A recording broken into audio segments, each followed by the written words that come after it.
안녕하세요, 곰쌤입니다. 윈도우즈의 자리를 대체하겠다고 열심히 OS를 개발하는 회사가 있습니다. 바로 팀엑스라는 회사인데요. 최근에 팀엑스에서 개인용 OS 버전을 공개했습니다. 과연 어떤 모습을 하고 있는지 한번 설치해 보도록 하겠습니다. 팀엑스 OS를 설치하는 과정은 윈도우즈를 설치하는 것과 비슷합니다. 먼저 설치 파일을 다운로드 받고 설치 USB를 만들고 바이오스에서 부팅 순서를 USB로 설정해 준 이후에 진행하면 됩니다. 관련 파일을 다운로드 받기 위해서는 팀엑스 OS 홈페이지에서 다운로드 센터로 들어가시면 됩니다. 제품 다운로드가 있고 문서 다운로드가 있습니다. 문서 다운로드 쪽에 들어가 보시면은 팀엑스 OS 관련 매뉴얼이 있고 팀엑스에서 기본 제공한다는 투 오피스 매뉴얼도 있습니다. 매뉴얼도 다운로드 받아서 미리 읽어보시면 좋지 않을까 생각합니다. 설치 파일은 두 가지가 있는데요. 컴퓨터에 팀엑스 OS를 단독으로 설치할 경우에는 ISO 파일을 다운로드 받으시면 되고, 윈도우즈와 함께 팀엑스를 동시에 같이 사용하실 경우에는 이쪽을 다운로드 받으시면 되는데요. 두 개의 OS를 동시에 설치해 본 경험이 없는 분들은 가급적이면 이 부분은 선택하지 않는 게 좋을 것 같습니다. 아직은 안정성에 대해서 많은 이슈가 있는 것 같습니다. 저는 좀 오래된 노트북에 단독으로 설치할 거기 때문에 ISO 파일을 다운로드 받도록 하겠습니다. 설치와 관련된 기본적인 설명들이 이렇게 준비되어 있습니다. 최소한 이 부분이라도 잘 읽어보시고 설치를 시작하시기 바랍니다. 윈도우 설치와 마찬가지로 최소 8기가 이상의 USB 메모리가 필요합니다. 그리고 ISO 파일이 필요한데 이 부분은 이제 다운로드 받을 거고요. 그리고 설치 USB 제작 프로그램이 필요합니다. 이 설치 USB 제작 프로그램은 이곳에 링크가 있습니다. 이 파일도 함께 다운로드 받으셔야 됩니다. 마지막으로 하단에 있는 다운로드 버튼을 클릭하면 팀엑스 OS의 ISO 파일을 다운로드 받을 수 있습니다. 파일을 다운로드 받았으면 설치 USB를 제작해야 합니다.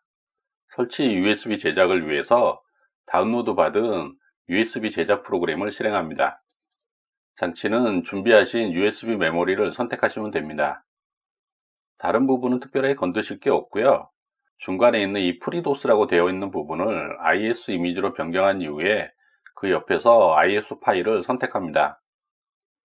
다운로드 받은 팀엑스 OS ISO 파일을 이렇게 선택해 주고요. 시작 버튼을 클릭하면 이런 메시지가 나오는데 이 부분에서 아니오를 선택하셔야 됩니다.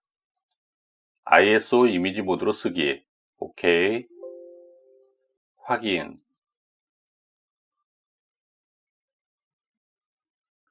설치 USB 제작이 완료되었습니다. 시간은 10분 정도 걸렸고요. 이제 본격적으로 팀엑스 OS 설치를 시작해 보도록 하겠습니다. 준비한 설치 USB를 컴퓨터나 노트북에 연결한 이후에 바이오스에서 부팅 순서의 최상위에 USB 메모리가 위치하도록 합니다. 설치 과정의 첫 번째 단계로 팀엑스 OS라고 나타납니다. 이 화면에서는 그냥 엔터를 쳐주시면 됩니다. 언어 설정하는 화면이 나타났습니다. 한국어와 영어 중에 선택할 수가 있네요. 약관에 동의를 하고요.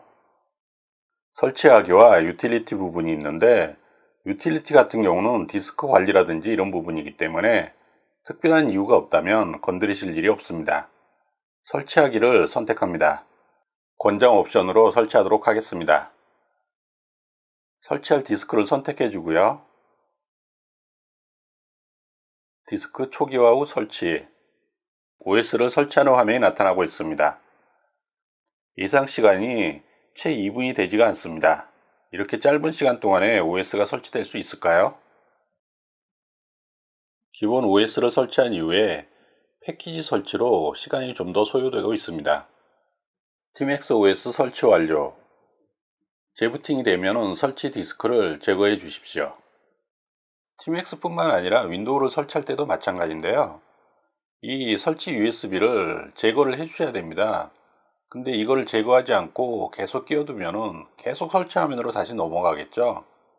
윈도우 설치할 때도 이런 부분을 실수하시는 분들이 계시더라고요. 반드시 설치 USB를 제거해 주셔야 됩니다. 국가 설정 화면입니다. 언어와 마찬가지로 대한민국과 USA가 있습니다. 네트워크를 설정하는 화면인데요. 유선 네트워크로 설정을 하도록 하겠습니다. 컴퓨터 계정을 설정하는 화면입니다. 이름, 아이디, 비밀번호를 입력하고 다음으로 넘어갑니다. 티맥스 클라우드 계정으로 연동하시겠습니까? 아니요 선택하고요. 조금 전에 설정했던 계정 화면이 이렇게 나타났습니다. 설정한 비밀번호를 입력하고 엔터를 누릅니다. 드디어 티맥스 OS의 모습이 이렇게 나타났네요. 설치 후에 해상도를 제대로 잡지 못하는 이슈가 있는데 역시나 그렇습니다. 지금 이 노트북에서 지원하는 해상도보다 훨씬 더 큰 화면으로 자동으로 설정이 되었습니다. 디스플레이 설정 메뉴로 들어가 보도록 하겠습니다. 해상도가 지금 이상하게 잡혀 있는데 변경을 한번 해볼까요?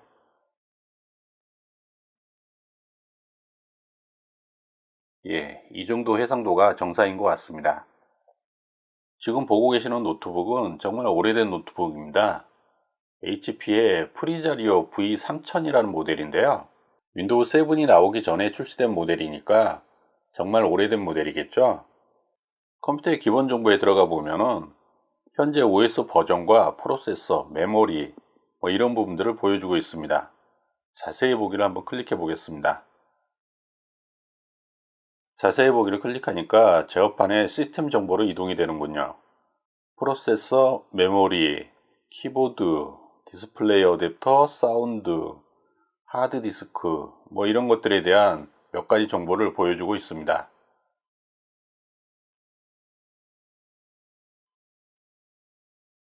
인터넷 같은 경우는 설치 과정에서 유선으로 설정했기 때문에 유선이 사용함으로 되어 있고요. 무선 같은 경우에는 사용함으로 선택을 해도 네트워크가 뜨지가 않습니다. 아직은 티맥스 OS 같은 경우는 많은 장치를 제대로 인식을 하지 못하기 때문에 무선 랜카드는 잘 되는 경우도 있고 저처럼 되지 않는 경우도 있는 것 같습니다. 기본적으로 설치되어 있는 프로그램들을 살펴보면 투게이트라는 인터넷 브라우저 프로그램이 있고요. 계산기, 이미지 뷰어, 그리고 캡처 도구, 투플레이어, 영상 플레이어인가 보네요. 메모장, 스티커 메모, 이런 것들이 기본적으로 설치가 되어 있습니다. 비록 기본으로 설치가 되어 있지는 않지만 오피스 프로그램도 무료로 제공이 된다고 합니다. 곰스의 유튜브 채널에서 영상 하나를 실행해 보도록 하겠습니다.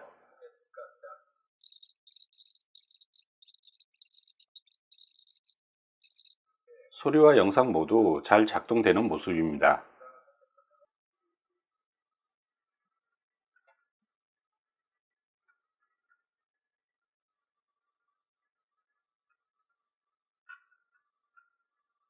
전반적인 느낌은 큰 부담 없이 무척 가벼운 모습입니다. 꽤 오래전에 출시된 노트북임에도 불구하고 전반적으로 OS가 무거운 느낌은 없습니다. 여러가지 메뉴라든지 프로그램을 실행할 때나 인터넷을 이용할 때나 버벅거린다, 느리게 작동된다 이런 느낌은 없습니다. 그렇다고 해서 지금 바로 사용할 수 있을 정도의 수준은 아니고요. 영상에서 모든 것을 다 보여드리지는 못했지만 사용하다 보면 예상치 못한 버그들이 꽤 있습니다. 설치 과정에서도 그런 부분이 조금 나타났었고 지금 보고 계시는 투게이트에서도 예상치 못한 버그들이 자꾸 나타납니다. 마우스 왼쪽 버튼을 제가 누르지 않았는데 자꾸 이런 식으로 팝업 창이 나타나기도 합니다. 이런 여러가지 불안정적인 요소들이 많기 때문에 아직은 실제로 사용하기에는 무리가 있습니다. 티맥스 OS에 관련된 여러가지 이슈가 있는 것으로 알고 있는데요. 저는 개인적으로 티맥스 OS가 정말 잘 되었으면 하는 사람 중에 한 명입니다. 티맥스 OS가 지금은 너무 많이 부족하죠. 하지만 모든 OS가 그렇습니다. 처음부터 완벽한 OS는 없습니다. 많은 분들이 사용하는 윈도우즈도 이제는 정말 많이 안정화돼서 좋은 OS라고 평가를 받고 있지만 XP 시절까지만 하더라도 공포의 블루 스크린을 기억하실 겁니다. 지금의 단계까지 오기까지 정말 많은 시간이 걸렸습니다. 전 세계의 많은 사람들이 사용하는 윈도우즈 역시 그런 과정을 거쳤는데 저변이 전혀 없는 티맥스 OS 같은 경우에는 말할 것도 없겠죠. 티맥스 OS가 좋은 OS로 잘 성장되어서 전 세계인들에게 사랑받는 좋은 OS가 되었으면 좋겠습니다. 지금까지 곰새였습니다. 감사합니다.